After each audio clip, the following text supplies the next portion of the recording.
Tidak, sebuah lagu tiba-tiba terulang di kepala kamu. Padahal, kamu tidak sedang. Setelah tidur siang terlalu lama, kepala justru terasa pusing. Bukan segar, tapi berat. Pernah tidak? Saat melihat orang lain menguap, kamu ikut menguap. Padahal, kamu tidak merasa mengantuk.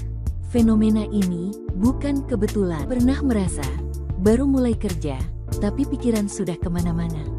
Buka HP sebentar, tiba-tiba lupa tujuan awal. Nah tidak, saat sedang senang, waktu terasa berlalu sangat cepat. Baru sebentar menikmati momen, tiba-tiba merasa HP kamu tiba-tiba panas.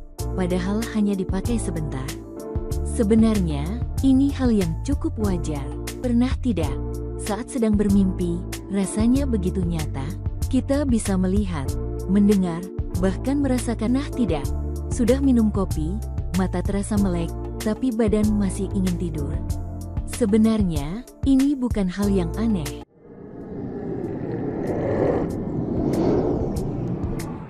Pernah tidak? Sebuah lagu tiba-tiba terulang di kepala kamu. Padahal, kamu tidak sedang memutarnya.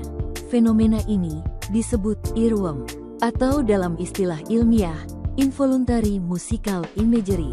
Otak kita sangat suka pola, terutama pola sederhana dan berulang. Ketika sebuah lagu punya ritme yang mudah diingat, otak akan terus mengulangnya. Biasanya, ini terjadi saat otak sedang santai, atau saat kamu sedang bosan. Ada satu penyebab lain, otak tidak suka hal yang belum selesai.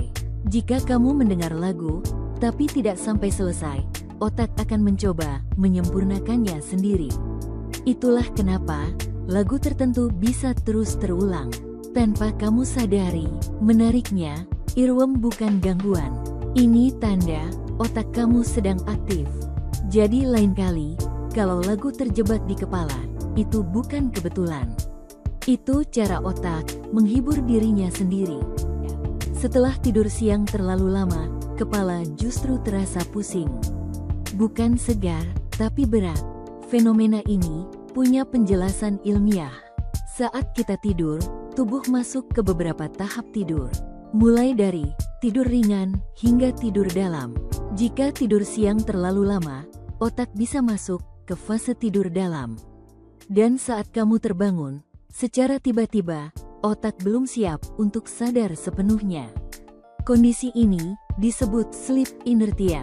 Sleep inertia membuat otak terasa lambat, sulit fokus, dan kepala terasa pusing. Selain itu, tidur siang terlalu lama juga bisa mengganggu jam biologis.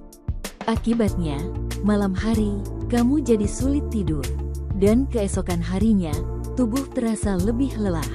Itulah sebabnya, tidur siang yang ideal sebenarnya cukup singkat. Sekitar 20-30 menit.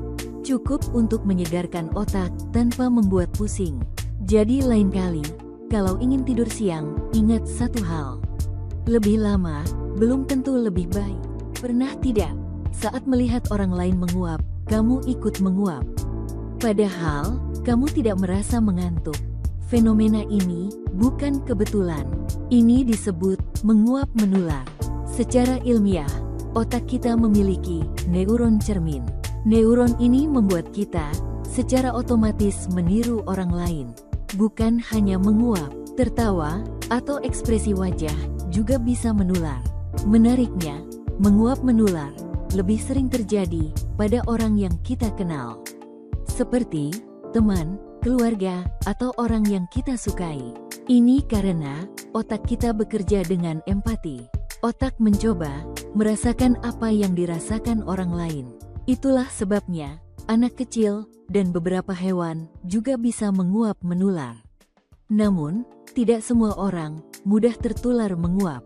Beberapa penelitian menunjukkan orang dengan empati tinggi lebih sering mengalaminya.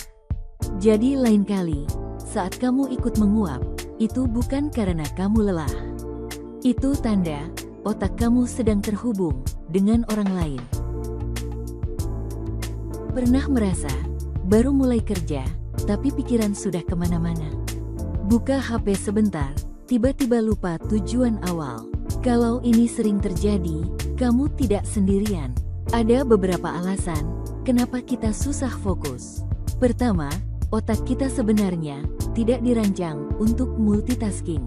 Saat kamu berpindah tugas, otak perlu waktu untuk menyesuaikan diri. Akibatnya, energi mental cepat habis. Kedua, terlalu banyak distraksi.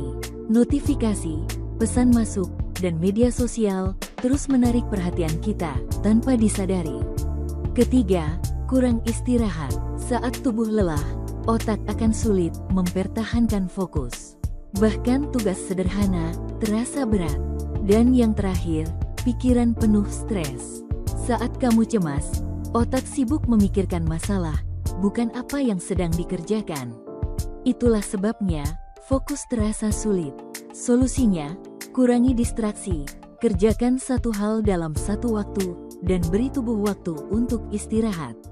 Ingat, fokus bukan soal niat, tapi soal kondisi otak. Kalau otakmu tenang, fokus akan datang dengan sendirinya. Pernah tidak, saat sedang senang, waktu terasa berlalu sangat cepat?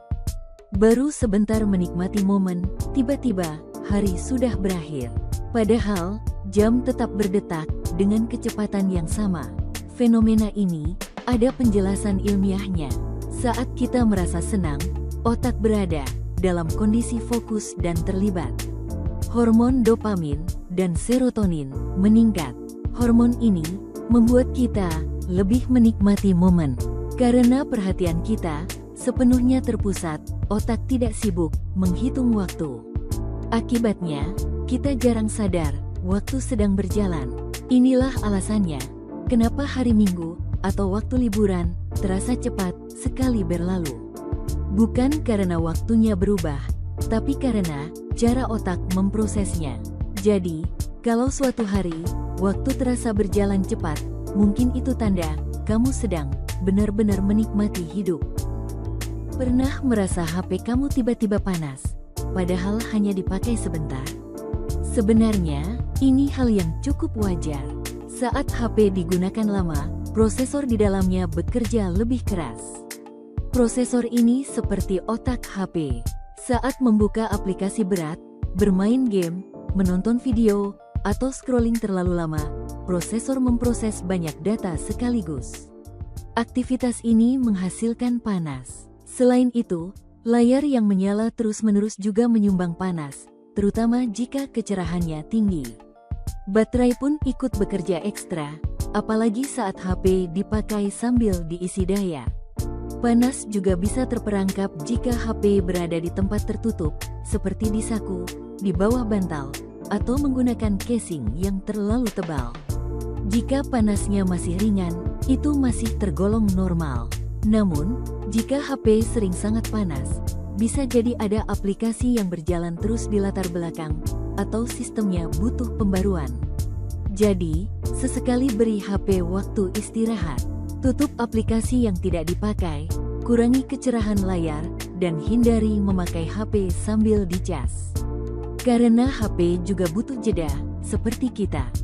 Pernah tidak, saat sedang bermimpi, rasanya begitu nyata, kita bisa melihat, mendengar, bahkan merasakan emosi, seperti di dunia nyata. Padahal, semua itu hanya terjadi di dalam tidur.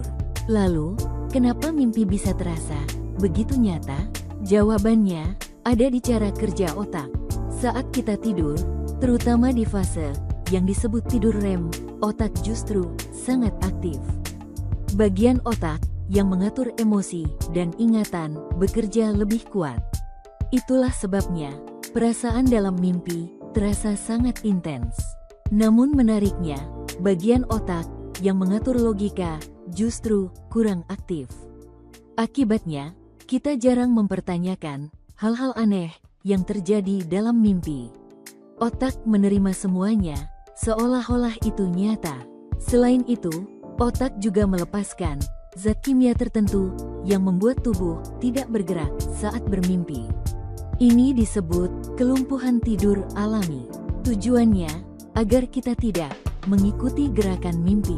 Karena itulah, meski tubuh diam, pikiran tetap mengalami cerita yang terasa nyata.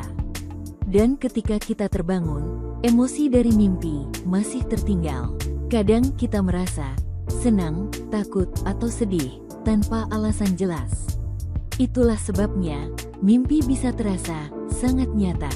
Bukan karena dunia mimpi itu nyata, tetapi karena otak memprosesnya seperti kenyataan. Jadi lain kali, saat kamu terbangun dari mimpi yang terasa hidup, ingatlah satu hal. Yang bermimpi bukan tubuhmu, tapi otakmu. Pernah tidak? Sudah minum kopi, mata terasa melek, tapi badan masih ingin tidur. Sebenarnya, ini bukan hal yang aneh. Kopi mengandung kafein, zat yang bekerja langsung di otak. Di dalam otak kita, ada zat bernama adenosin.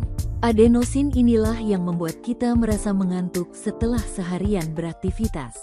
Saat kita minum kopi, kafein tidak menghilangkan adenosin. Kafein hanya menempati kursi adenosin di otak, sehingga rasa kantuk terasa tertunda. Itulah kenapa mata terasa lebih melek dan fokus meningkat. Tapi, tubuh kita sebenarnya masih tetap lelah. Kafein tidak menggantikan tidur. Selain itu, jika tubuh sudah sangat kurang tidur, efek kopi jadi lebih lemah. Ditambah lagi, setiap orang punya toleransi kafein yang berbeda-beda. Ada yang langsung segar, ada juga yang tetap ngantuk meski sudah minum kopi. Jadi, kopi membantu kita menunda rasa kantuk, bukan menghilangkannya sepenuhnya. Kalau tubuh minta istirahat, kopi hanya solusi sementara. Karena yang benar-benar mengusir kantuk, tetaplah tidur.